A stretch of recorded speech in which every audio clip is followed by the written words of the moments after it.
그녀는 일본 상류층 집안의 상속녀였습니다. 그는 독립운동가의 손자였습니다. 서로의 집안은 몰랐습니다. 그저 조용히 아주 예쁘게 사랑했습니다. 한옥의 마당에서 차를 마셨고 전통시장 골목에서 손을 잡고 웃었습니다. 하지만 어느 날 그녀의 조상이 조선을 지배하던 외놈 귀족 가문이란 사실이 밝혀졌습니다. 그리고 그의 할아버지는 그 조상에게 고문당한 사람이었습니다. 영상이 흥미롭다면 좋아요와 구독 부탁드립니다. 처음 한국에 발을 디뎠을 때만 해도 이렇게 제 인생이 바뀔 거라고는 상상도 못했습니다. 도쿄에서의 삶은 너무나 완벽했거든요. 명문가의 상속녀로서 저 아사노 하나는 어릴 적부터 모든 것이 갖춰진 환경에서 자랐습니다. 우리 가문은 예술과 전통을 중시했고 저 역시 그런 교육을 받으며 성장했습니다. 하지만 마음 한구석에는 늘 채워지지 않는 무언가가 있었습니다. 그 빈자리를 채우기 위해 다양한 문화와 예술을 공부했고 그러다 우연히 한국 전통 문화에 관심을 갖게 되었습니다. 처음에는 단순한 호기심이었을 뿐인데 점점 그 매력에 빠져들었죠. 한국의 오랜 역사와 세련된 미학 그리고 현대와 전통이 어우러진 모습이 너무 아름다워 보였습니다. 29이 되던 해봄 용기를 내어 한국 문화 교류 프로그램에 지원했습니다. 부모님은 처음에 반대하셨지만 제 진심을 알고 계셨기에 결국 허락해 주셨죠. 하나 내가 원한다면 가보렴. 하지만 곧 돌아와야 해. 우리 가문의 일들이 있으니까. 어머니의 말씀에 고개를 끄덕였지만 사실 저는 이미 알고 있었습니다. 제가 한국에서 무언가를 찾게 될 거라는 것을. 서울에 도착한 첫날, 봄비가 내렸습니다. 생소한 공기, 낯선 간판들, 그리고 빠르게 오가는 사람들.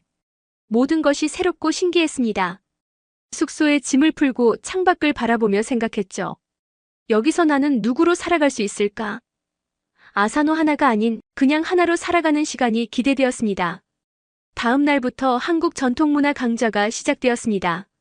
교실에 들어서자 다양한 국적의 사람들이 모여 있었고 그 중에서도 한 남자가 눈에 띄었습니다. 구석에 조용히 앉아 책을 읽고 있던 그는 나중에 알게 된 이름으로 김수혁이었습니다. 처음에는 그저 같은 수업을 듣는 학생 중 하나라고 생각했을 뿐이었죠. 수업이 진행될수록 저는 한국 문화에 더욱 매료되었습니다.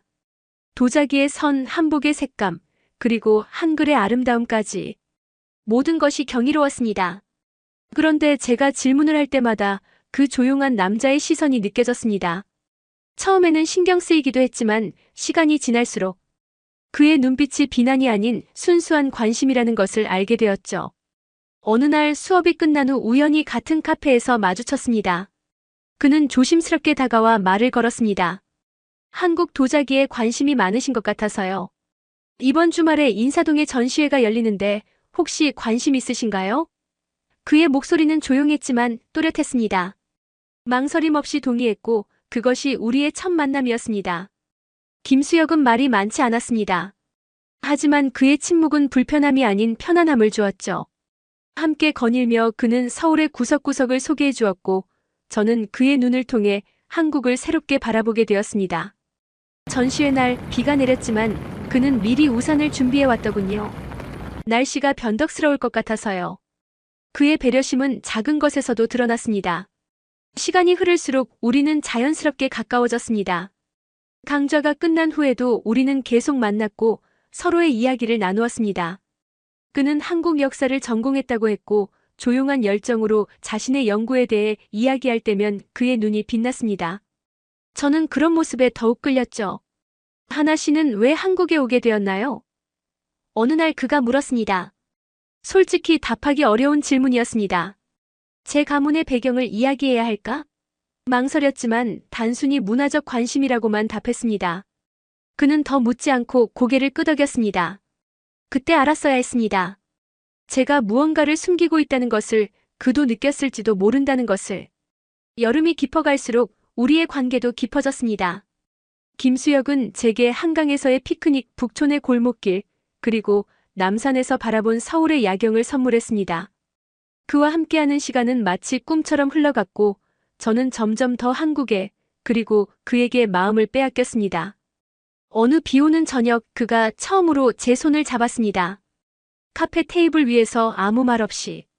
그의 손은 따뜻했고 그 온기가 제 마음 깊숙이 스며들었습니다. 하나 씨, 괜찮을까요? 그의 조심스러운 물음에 저는 미소로 답했습니다. 그렇게 우리의 연애가 시작되었습니다. 한국에서의 날들은 꿈 같았습니다. 김수혁과 함께 경복궁의 돌담길을 걷고 한옥의 마루에 앉아 차를 마시며 이야기를 나누었죠. 때로는 단순히 그의 작은 아파트에서 함께 요리를 하거나 영화를 보기도 했습니다. 평범한 일상이었지만 그 모든 순간이 제게는 소중했습니다. 매일 밤 일본의 가족들과 통화할 때면 제 목소리에서 행복이 묻어났나 봅니다. 하나 많이 변했구나. 좋은 일이 있니? 어머니의 물음에 저는 살짝 웃기만 했습니다. 아직은 말하고 싶지 않았거든요. 이 행복이, 이 사랑이 너무 깨지기 쉬울 것만 같았으니까요. 가을이 오고 단풍이 물들기 시작했습니다. 김수혁과 저는 더욱 가까워졌고 함께하는 시간이 늘어났습니다. 그는 종종 제 머리카락을 쓰다듬으며 말했습니다. 하나야, 넌 참 아름다워. 그의 말에 제 마음은 꽃처럼 피어났습니다. 이때만 해도 저는 믿었습니다. 우리의 사랑이 모든 것을 이겨낼 수 있을 거라고. 그렇게 시간은 흘러갔고 우리는 서로에게 더욱 깊이 빠져들었습니다. 김수혁의 진중함, 그의 따뜻한 시선, 그리고 무엇보다 저를 있는 그대로 바라봐주는 그의 마음이 너무 소중했습니다. 저는 점점 더 한국에서의 삶을 상상하게 되었고 일본으로 돌아가야 한다는 생각은 멀어져 갔습니다. 가을이 깊어갈수록 우리의 미래에 대한 이야기도 자연스럽게 나왔습니다. 어느 별이 빛나는 밤, 남산 타워 아래에서 그가 물었습니다. 하나야, 앞으로도 계속 함께할 수 있을까? 그 질문 속에는 수많은 의미가 담겨 있었고 저는 망설임 없이 고개를 끄덕였습니다. 그 순간 모든 것이 완벽해 보였습니다. 하지만 우리 앞에는 아직 알지 못하는 깊은 골이 있었습니다. 가을이 끝나갈 무렵 김수혁은 조심스럽게 결혼 이야기를 꺼냈습니다. 한강변을 걷던 중 갑자기 걸음을 멈추고 제 눈을 바라보며 말했죠. 하나야, 나와 결혼해 줄래? 갑작스러운 청혼이었지만 제 마음은 이미 정해져 있었습니다. 그의 품에 안겨 작게 내라고 대답했고 그날 밤 우리는 별이 빛나는 하늘 아래에서 미래를 약속했습니다. 행복에 취해 있던 저는 현실의 무게를 잊고 있었나 봅니다. 그날 밤 김수혁은 처음으로 자신의 가족 이야기를 자세히 들려주었습니다. 우리 할아버지는 독립운동가셨어. 그의 목소리에는 자부심이 묻어났습니다. 국가유공자로 등록되셨고 지금도 우리 가족은 그 정신을 이어가려고 해. 그의 말을 들으며 제 심장은 무겁게 가라앉았습니다. 제 가문의 역사, 그것은 제가 평생 안고 살아야 할 무게였으니까요. 일제강점기, 우리 가문은 조선 통치를 주도한 귀족 계열이었습니다. 어릴 적부터 저는 그 사실을 알고 자랐지만 그것이 제 삶에 이런 방식으로 영향을 미칠 줄은 몰랐습니다. 그날 밤 김수혁의 품에 안겨 저는 처음으로 제 과거에 대한 두려움을 느꼈습니다.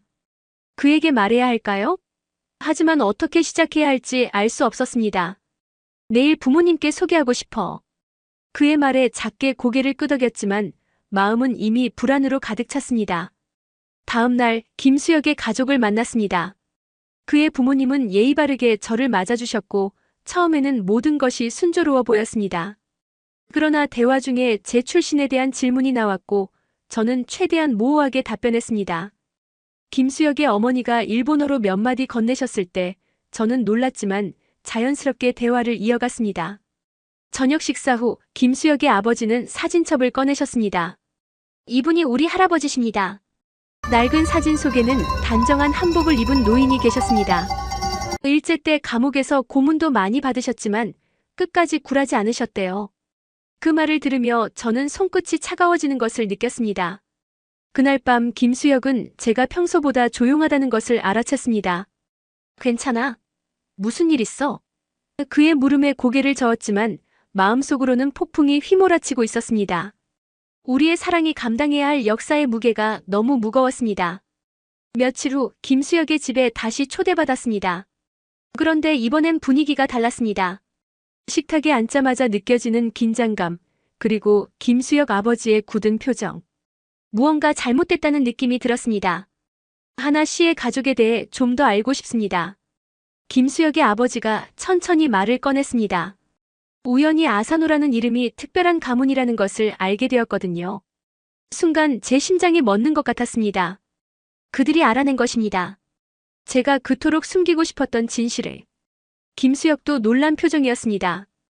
그는 부모님을 번갈아 바라보더니 제게 시선을 돌렸습니다. 하나야, 무슨 이야기야? 그의 목소리에는 혼란이 가득했습니다.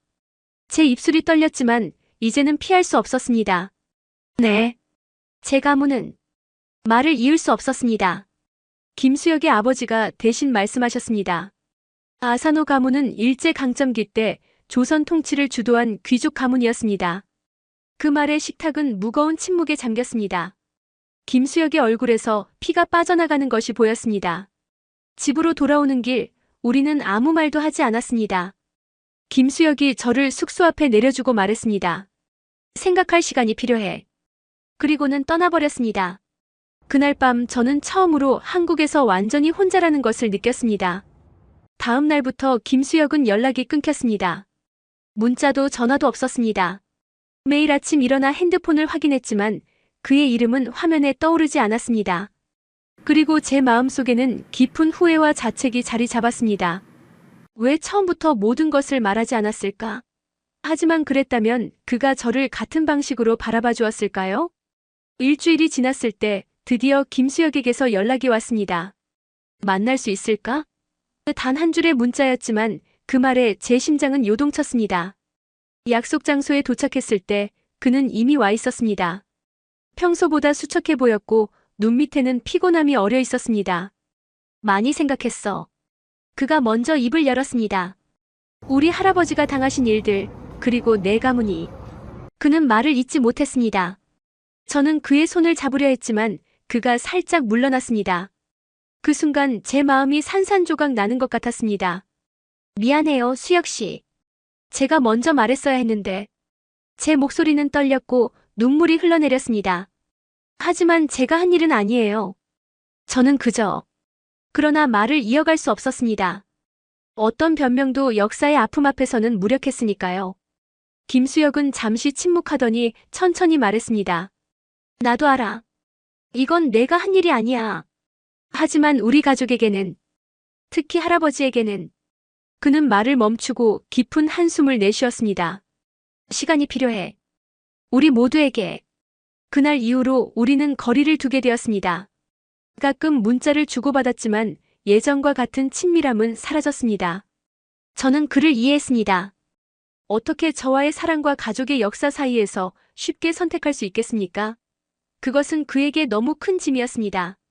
한국에서의 시간이 점점 줄어들고 있었습니다.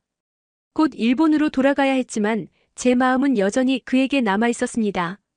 어느 날 용기를 내어 김수혁에게 마지막 만남을 청했습니다. 가을비가 내리는 날, 우리가 처음 만났던 그 카페에서 우리는 다시 마주 앉았습니다. 돌아가기 전에 하고 싶은 말이 있어요. 제 목소리는 작았지만 단호했습니다. 우리의 만남은 제게 너무 소중했어요. 하지만 이제는 이별해야 할 것 같아요. 그 말을 하는 순간 제 가슴이 찢어지는 것 같았습니다. 김수혁은 고개를 떨군 채 제 말을 들었습니다. 그의 손이 테이블 위에서 떨리고 있었지만 아무 말도 하지 않았습니다.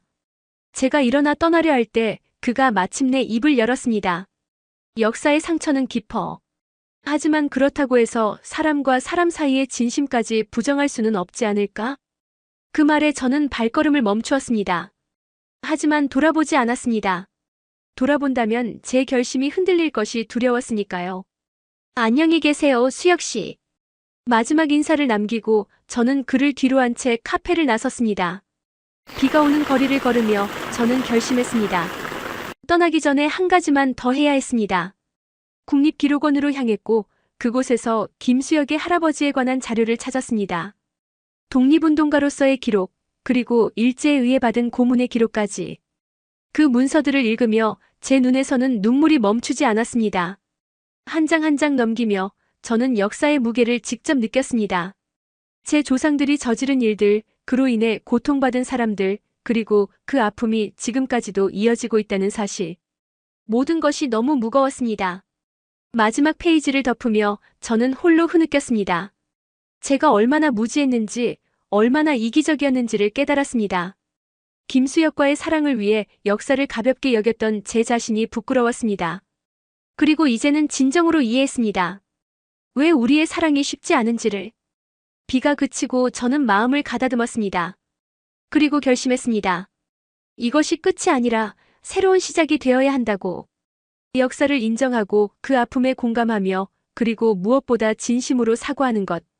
그것이 제가 할 수 있는 최소한의 일이었습니다. 국립기록원에서 나온 그날 이후 저는 완전히 다른 사람이 되었습니다. 수혁의 할아버지께서 겪으신 고문 기록을 본 것은 제 영혼 깊숙한 곳까지 흔들어 놓았습니다. 문서상의 차가운 글자들이 가리키는 잔인한 현실은 제가 지금껏 알고 있던 역사와는 전혀 다른 것이었습니다. 일본에서 배운 역사는 언제나 오류와 미화로 가득 차 있었다는 것을 깨달았습니다. 숙소로 돌아온 저는 밤새 잠을 이루지 못했습니다. 끊임없이 머릿속에서 맴도는 그 기록의 내용과 수혁의 상처 입은 눈빛이 저를 괴롭혔습니다. 아침이 되자 저는 결심했습니다. 수혁과의 연락은 끊어졌지만 떠나기 전에 반드시 해야 할 일이 있었습니다.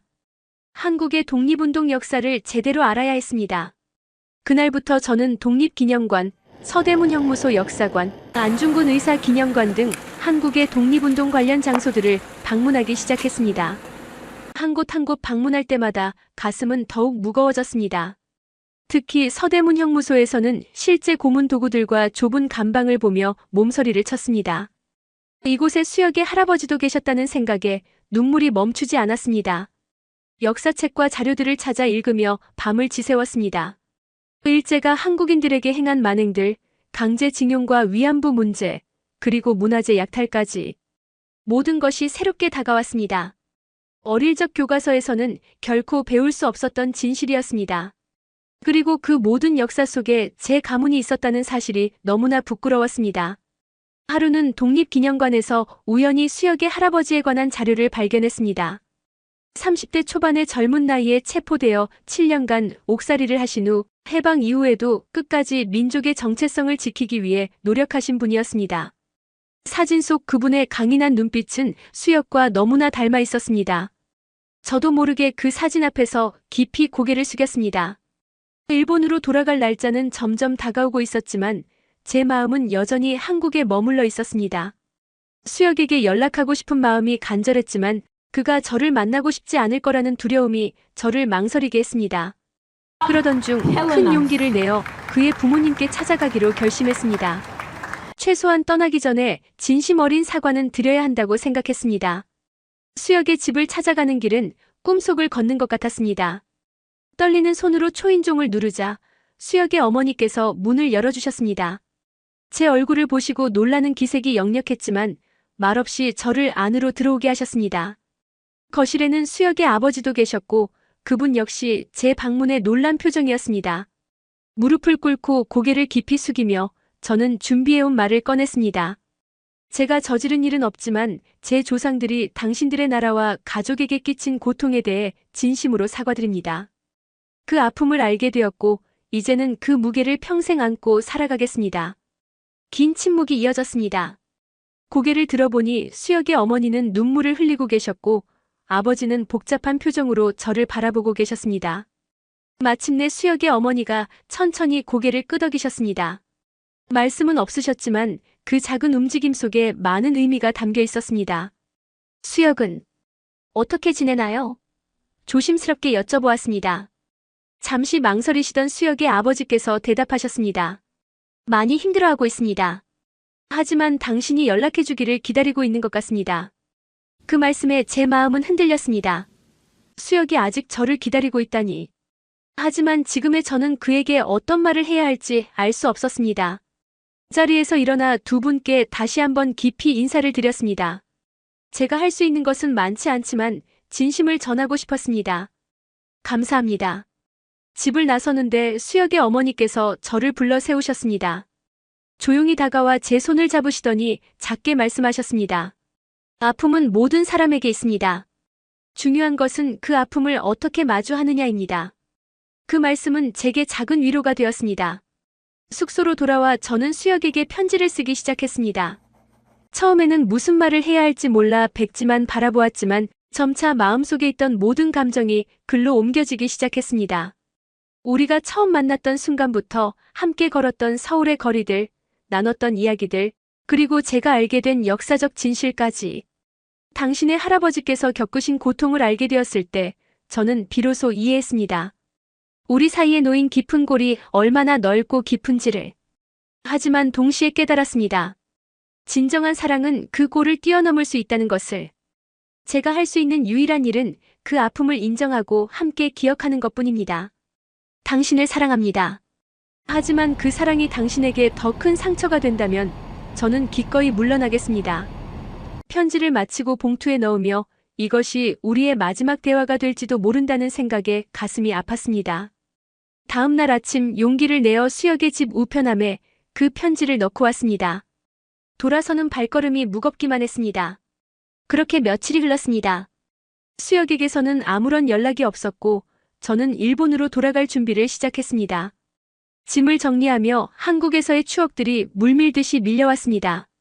수혁과 함께했던 모든 순간들, 그리고 이제는 돌아갈 수 없게 된 그 행복한 시간들. 눈물이 자꾸만 흘러내렸습니다. 돌아가기 전날 밤 창가에 앉아 서울의 밤 풍경을 바라보았습니다. 처음 이곳에 왔을 때는 단순한 호기심과 새로운 문화에 대한 관심뿐이었는데 이제는 모든 것이 달라졌습니다. 저는 이곳에서 사랑을 알게 되었고 동시에 역사의 무게도 배웠습니다. 한국은 이제 제 마음 한구석에 영원히 남을 것이었습니다. 침대에 누워 잠을 청하려는 순간 핸드폰이 울렸습니다. 화면에 떠오른 이름을 보고 저는 숨을 멈췄습니다. 김수혁. 떨리는 손으로 전화를 받았지만 아무 말도 나오지 않았습니다. 잠시 침묵이 이어지다 그의 목소리가 들려왔습니다. 내일 떠나기 전에 마지막으로 한 번만 만날 수 있을까? 다음 날 아침 햇살이 유독 밝게 느껴졌습니다. 약속 장소로 향하는 발걸음은 떨렸지만 마음 한켠에는 수혁을 다시 볼 수 있다는 설렘도 있었습니다. 남산공원의 벤치, 우리가 처음 손을 잡았던 그 장소였습니다. 도착했을 때 수혁은 이미 와 있었습니다. 멀리서 보이는 그의 뒷모습에 가슴이 아팠습니다. 조용히 다가가 그의 옆에 앉았습니다. 한동안 우리는 아무 말 없이 서울의 풍경만 바라보았습니다. 어색한 침묵이 흐르던 중 수혁이 먼저 입을 열었습니다. 편지 잘 읽었어. 그의 목소리는 조용했지만 단단했습니다. 많이 생각했어. 저는 고개를 끄덕이는 것 외에는 아무런 대답도 할 수 없었습니다. 무슨 말을 해야 할지, 어떤 표정을 지어야 할지 알 수 없었으니까요. 수혁은 천천히 제 쪽으로 몸을 돌렸고 우리의 시선이 마주쳤습니다. 그의 눈에는 제가 전에 본 적 없는 깊은 감정이 담겨 있었습니다. 하나야, 그가 조용히 말했습니다. 그건 내가 한 일이 아니야. 지금 너는 진심이니까. 그 말에 제 눈에서는 눈물이 흘러내렸습니다. 그 짧은 한마디에 우리가 지난 몇 주간 겪었던 모든 고통과 혼란이 담겨 있었습니다. 저는 손을 뻗어 그의 손을 잡았고 떨리는 목소리로 말했습니다. 그 아픔은 제게 남겨주세요. 제가 안고 살아가겠습니다. 수혁은 가만히 제 손을 감싸주었습니다. 그의 손은 따뜻했고 그 온기가 제 마음 깊숙이 스며들었습니다. 우리가 앞으로 어떻게 될지는 모르겠어. 하지만 한 가지는 확실해. 나는 너를 미워할 수 없어. 그날 이후 우리는 천천히 다시 만나기 시작했습니다. 예전과 같은 연인 사이로 돌아가지는 못했지만 그것은 새로운 시작이었습니다. 더 깊고 더 단단한 무언가가 우리 사이에 자라고 있었습니다. 역사와 개인, 과거와 현재 사이의 복잡한 관계를 함께 탐색해 나가는 여정이었습니다. 일본으로 돌아갈 계획을 미루고 저는 한국에 남기로 결정했습니다. 처음에는 단기 체류 비자를 연장하는 수준이었지만 점점 더 오랜 시간을 이곳에서 보내고 싶다는 생각이 강해졌습니다. 수혁은 그런 제 결정을 조용히 지지해 주었고 때로는 실질적인 도움도 아끼지 않았습니다. 한국에 남기로 한 후 저는 무엇을 해야 할지 진지하게 고민했습니다. 단순히 머무는 것만으로는 부족했습니다. 제가 알게 된 역사, 그리고 제 가문의 책임에 대해 무언가 행동으로 보여주고 싶었습니다. 그렇게 시작된 것이 조선 근현대사 연구재단에 대한 관심이었습니다. 처음에는 작은 기부로 시작했습니다. 제가 가진 유산의 일부를 한국의 역사 연구와 교육을 위해 사용하기로 한 것입니다. 부모님께는 큰 반대가 있었지만 제 결심은 확고했습니다. 이것은 제가 선택한 길입니다. 제가 알게 된 진실을 외면할 수 없어요. 시간이 흐르면서 저는 단순한 후원자를 넘어 재단의 활동에 직접 참여하기 시작했습니다. 일본어 자료 번역, 국제 교류 프로그램 기획, 그리고 때로는 직접 강연을 하기도 했습니다. 제가 겪은 인식의 변화, 그리고 일본인으로서 한국의 역사를 바라보는 시각에 대해 이야기했습니다. 재단 활동을 통해 만난 사람들은 처음에는 저를 의심의 눈초리로 바라보았습니다. 아사노 가문의 후손이라는 사실은 여전히 많은 이들에게 불편한 진실이었으니까요. 하지만 저는 그 시선들을 피하지 않고 정면으로 마주했습니다. 제 조상들이 한 일은 잘못되었습니다. 그리고 그 역사를 바로잡는 일에 제가 작은 도움이라도 되고 싶습니다. 점점 더 많은 사람들이 제 진심을 알아봐 주었고, 저는 그들과 함께 일할 수 있는 기회를 얻었습니다. 특히 위안부 피해 할머니들을 지원하는 활동은 제게 큰 의미가 있었습니다. 그분들을 직접 만나 이야기를 듣는 것은 가슴 아픈 경험이었지만 동시에 제가 가야 할 길을 더욱 분명하게 보여주었습니다. 그 과정에서 수혁은 묵묵히 제 곁을 지켜주었습니다. 때로는 조언자로, 때로는 동반자로, 그는 제가 흔들릴 때마다 단단한 지지대가 되어주었습니다. 우리의 관계는 이전과는 달랐습니다. 더 깊고 더 성숙한 무언가로 변화하고 있었습니다. 한국에서의 1년이 지났을 무렵, 저는 제 미래에 대해 더욱 확신을 갖게 되었습니다. 일본으로 돌아가 잠시 가족을 만난 후 한국에 정착하기로 결정했습니다. 이제 이곳은 단순한 체류지가 아닌 제 삶의 터전이 되어가고 있었습니다.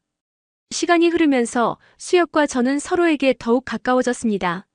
우리의 관계는 단순한 연인 사이를 넘어 깊은 이해와 존중을 바탕으로 한 동반자 관계로 발전했습니다.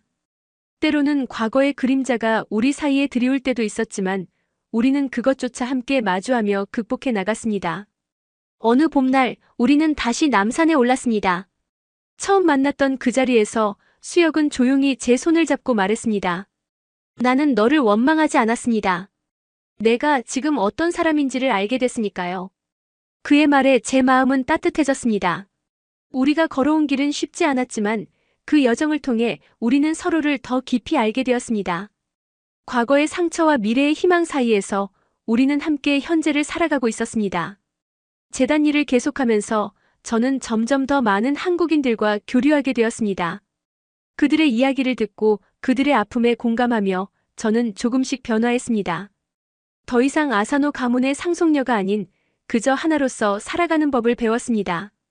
수혁과 함께하는 시간이 쌓일수록 우리 사이의 역사적 골은 점점 좁아지는 것 같았습니다. 완전히 사라지지는 않겠지만 그 간극을 메우기 위한 우리의 노력은 계속되고 있었습니다. 때로는 어려움도 있었지만 우리는 그것조차 함께 이겨내며 성장했습니다. 많은 시간이 흘러 우리는 작은 결혼식을 올렸습니다. 양가 가족들이 모두 참석한 가운데 우리는 새로운 시작을 약속했습니다. 수혁의 할아버지 사진 앞에서 깊이 허리를 숙이며 저는 마음속으로 다짐했습니다. 과거는 잊지 않되 미래를 향해 함께 걸어가겠다고. 사랑은 그날 멈추지 않았습니다. 그날부터 시작되었습니다. 나는 그 조상의 그림자 속이 아닌 이 사람의 진심 속에서 살아가기로 했습니다.